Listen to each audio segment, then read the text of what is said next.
Hey guys, it's Steve. How's everybody doing? I've been wanting to make this video for some time and I've been putting it off. Um, as several of us in the cast have indicated, especially I remember Tiffany talking about it, we were all going through something during the rehearsals and during the actual recording of Insanity Max 30, and I wanted to share what I was going through during that time. So, back in April of 2013, my dad was diagnosed with pancreatic cancer, and he was a very active guy and played golf and worked out and, was barely 70 years old. So this was obviously a shock, and pancreatic cancer, as you probably know, is a pretty bad form of cancer. All cancers are bad, but pancreatic cancer kind of moves in quickly and does its dirty work. So throughout the next, I don't know, 8, 9 months, he continued his daily life, yet despite his chemo treatments and radiation, he was doing okay. He was still playing golf and he was still traveling, Florida, Connecticut, and doing his own thing. And then I started, the Max 30 rehearsals, and in middle of March, and he was still doing fine. And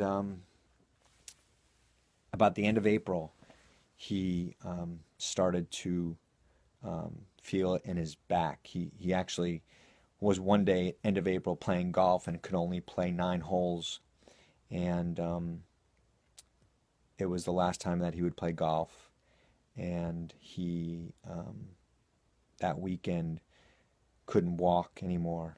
So he actually got hospitalized. And this was like now, end of April, early May.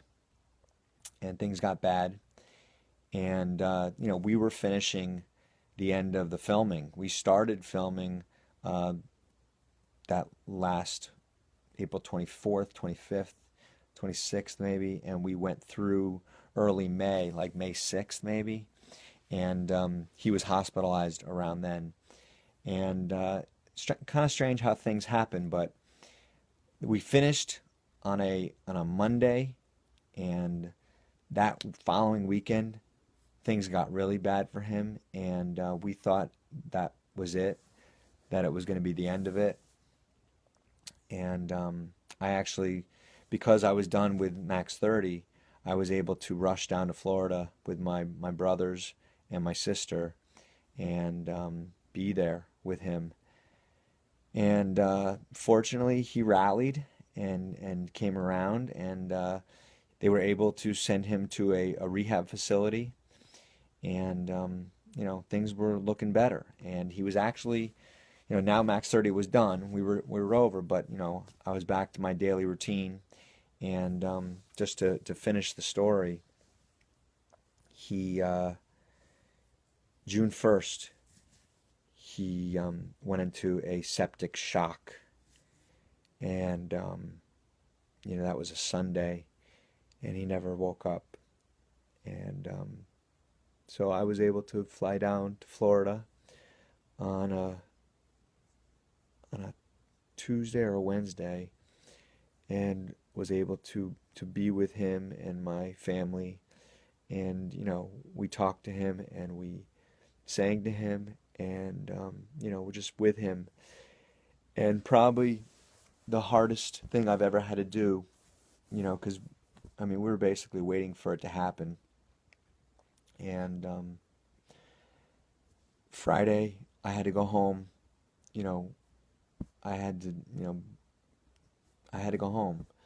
And my mother wanted me to leave. And, he was still breathing when I left. And, like I said, probably the hardest thing I ever had to do and may ever will have to do was to leave him and say goodbye. heartbreaking and not something that I would ever wish upon anyone. So, you know, that was a Friday afternoon. He died um, while I was flying from Florida to Connecticut. I got home and I called.